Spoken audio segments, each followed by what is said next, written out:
दोस्तों नमस्कार। आप देख रहे हैं इंडिया न्यूज का डिजिटल प्लेटफॉर्म। मैं हूं नरेंद्र यादव। बजरंग दल से अयोध्या में राम मंदिर की मुहिम छेड़ने वाले विनय कटियार ने एक बार फिर विवादित बयान दिया है। उन्होंने कहा है कि अयोध्या में मुसलमानों का क्या काम, यहां पर मस्जिद स्वीकार नहीं होगी और मुसलमान गोंडा और बस्ती चले जाएं, यानी कि सरयू के उस पार चले जाएं। विनय कटियार ने ऐसा बयान देकर एक बार फिर सनसनी फैला दी है कि उनका तेवर और उनकी भाषा उसी तरीके की है जैसे वो अपने शुरुआती दौर में बोला करते थे। सुर्खियों में विवादित बयानों से बने रहने वाले विनय कटियार उम्र ज़्यादा होने के चलते अब राजनीति में हाशिए पर हैं। अयोध्या में रहते हैं लेकिन वो भारतीय जनता पार्टी के कद्दावर नेता रहे हैं और राम मंदिर निर्माण के लिए उन्होंने कड़ी मुहिम चलाई थी और उस समय उनके बयान बहुत ही राजनीतिक मायने रखते थे और उनके बयान पर एक बड़ी भीड़ भी इकट्ठा होती थी। राजनीतिक स्वीकार्यता भी उनकी भारतीय जनता पार्टी में बहुत थी।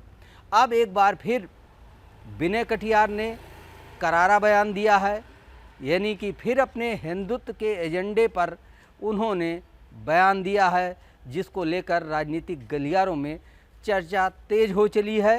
उन्होंने अयोध्या में राम मंदिर की बात की है, मंदिरों की बात की है और उन्होंने कहा है कि यहाँ पर मस्जिद नहीं होनी चाहिए। हालांकि जिस मस्जिद के बारे में उन्होंने कहा उसका नक्शा स्वीकार नहीं किया गया है।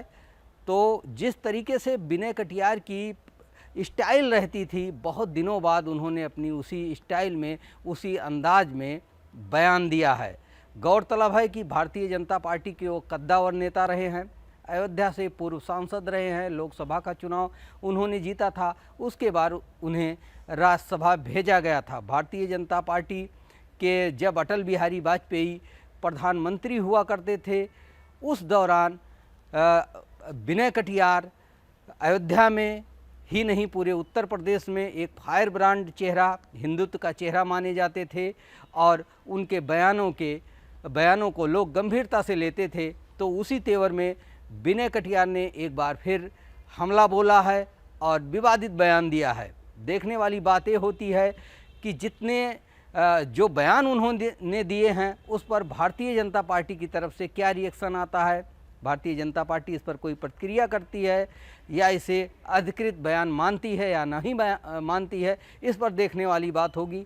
लेकिन उनके बयान से ज़रूर राजनीतिक गलियारों में सरगर्मियां बढ़ गई हैं।